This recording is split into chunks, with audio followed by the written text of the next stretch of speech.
Adi Guruve enna ganda paripooraname Jyotimayamagi nindra Tuyamani Sadhguruve. Having just shifted into Dakshinayana, or the southern run of the sun, or the relationship between the planet and the sun, has moved into the southern mode. In the yogic culture, this is held as the sadhana pada.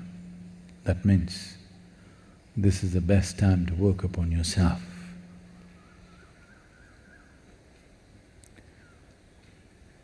And the end of the month is Guru Purnima. Today, just about everybody has a day for themselves.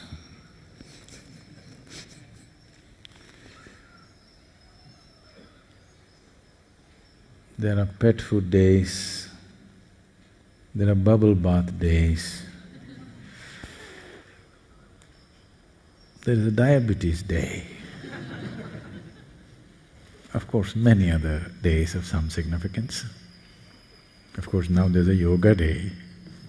But before all this happened, there was a day for the Guru, which is the Guru Purnima. So that's at the end of this month.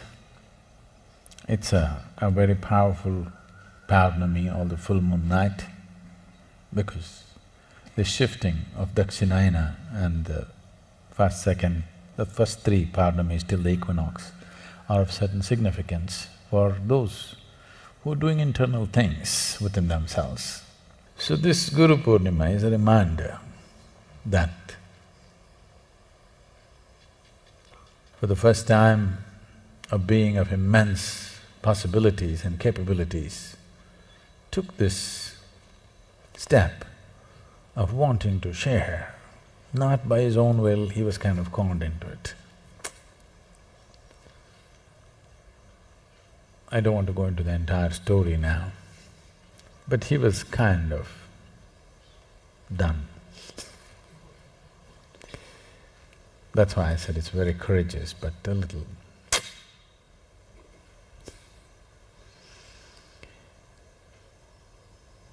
So here we are. This part of the world has always been referred to as Karma Bhoomi. That means a place to do things for yourself, where you can take your destiny into your hands. It's not that in other parts of the world you cannot do it, you can.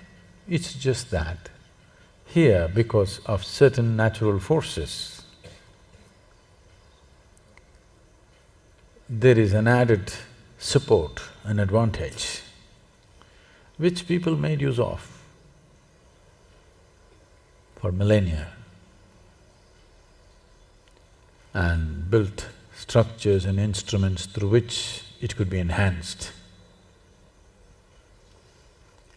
And in the same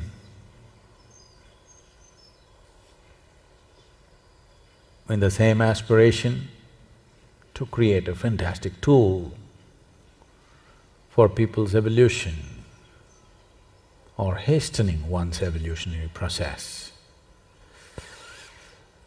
Someone dreamt of the Analinga, but he was very smart. He didn't attempt doing it. I think he must have been looking for a fool who's willing to attempt such a thing. And he found one. Things happened. Liberation is scary because you're trying to remove the walls of prison that you've been so used to. When I say so used to, it is not a question of one lifetime. There's a memory of entire evolutionary process in this. Within your brain, there is something called as a reptilian brain. It is that dimension of your brain which is always thinking how to fix a boundary. What about my security? The other part of the brain which makes you human being, which is known as cerebral cortex, is always looking how to expand, how to enhance, how to empower myself.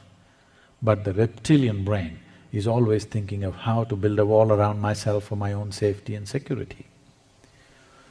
So in search of security, you're downgrading the evolutionary process for yourself.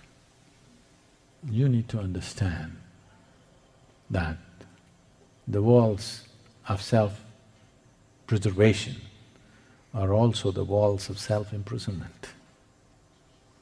The coming of the Guru Purnima means for the first time, someone brought this dimension into human life that if you're willing, you can break all the boundaries that even nature has fixed, not just your psychological boundaries, not your emotional boundaries, even existential boundaries that nature has fixed, you can transcend all that.